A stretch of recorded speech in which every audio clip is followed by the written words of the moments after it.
Yeah, see that's the that I hate is that Yeah. when you get the fans, and there's a difference between being a fan and an annoyance.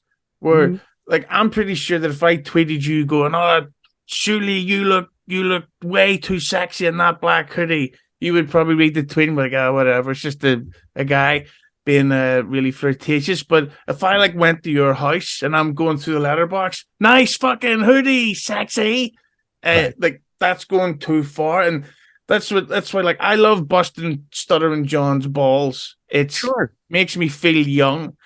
But then you get the hear about these people who are like prank calling his mom.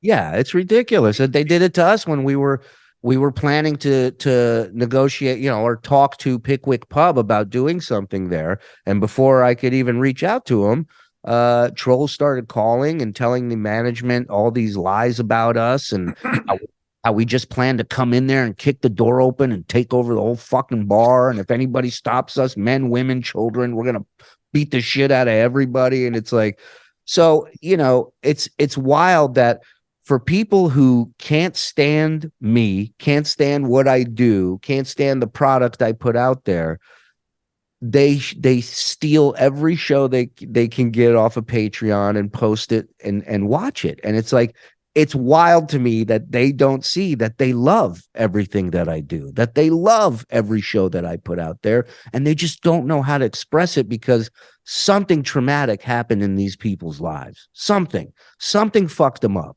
I don't know if it was in all these instances it was a Jew, but for whatever reason, they don't like me. And that's fine. I'm not going to win everybody over, but I don't go out of my way to fuck with these people.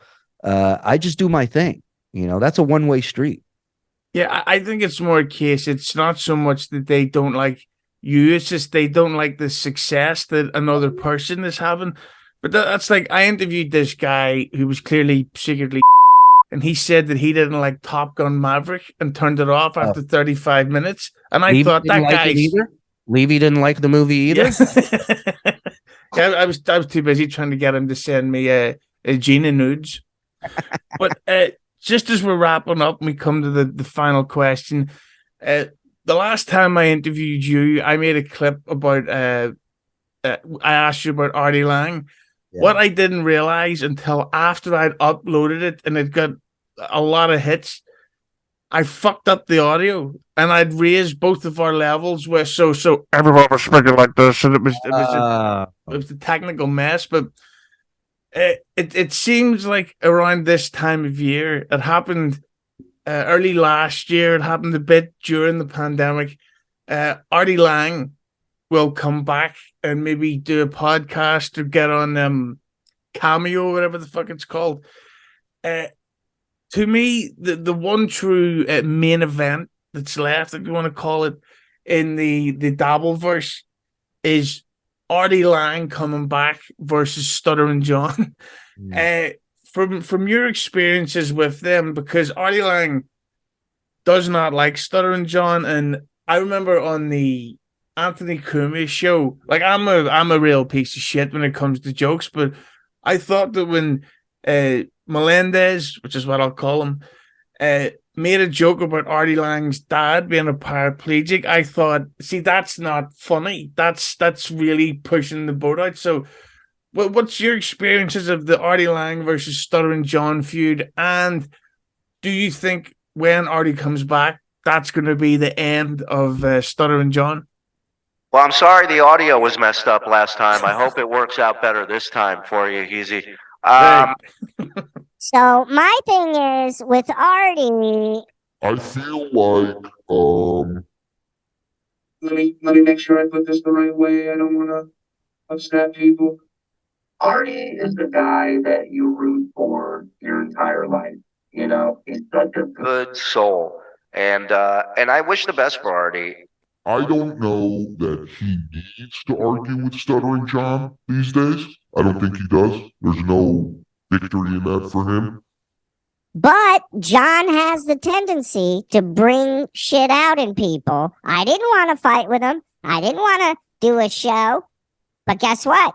He kept pushing and pushing. And finally, one day I said, I'm going to do something very un-Jewish of me, and I'm going to fight back. Not in court, but on a podcast. So that's where we're at. That's my thought. Thank you.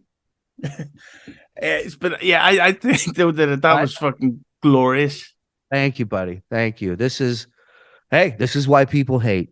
Okay, voice changers. I got them. People are mad. Success. Deal with it. Yeah, I thought they were called voice changers. Were called people these days, but I don't judge. Some of them, gotta admit, would get it. Yeah. No, but with Stuttering John, I think that's real. Like, I think that the personally, I think people are coming to the end of the DabbleVerse. Like, we're coming to the Avengers Infinity War. Mm-hmm. So once we get to DabbleVerse Endgame, I think that's going to happen once Artie Lange comes out, and nobody knows how to get under Stuttering John's skin like Artie Lange.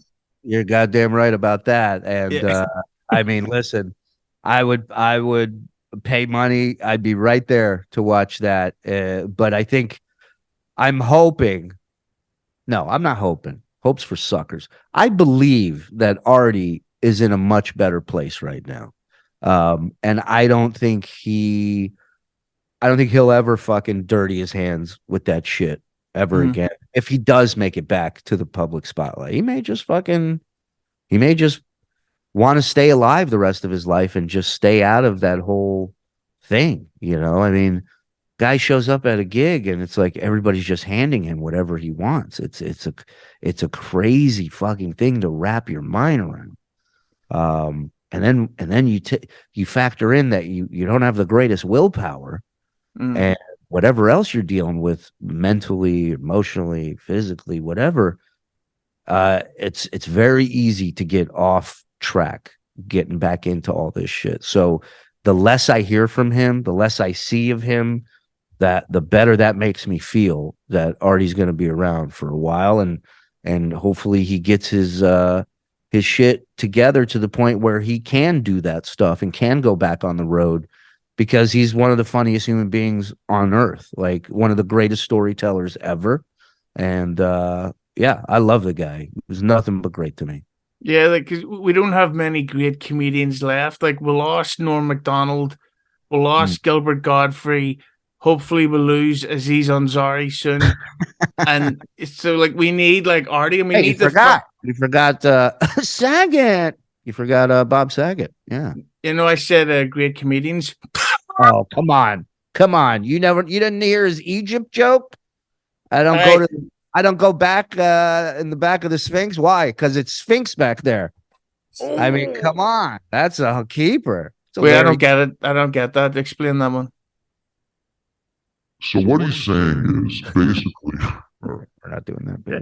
Well, listen, Shuli, I think this went great. This was a great rehearsal. I got you. Oh God, you were like, wait, I thought it was recording, and I'm like, yeah, but it was. Anyway, seriously,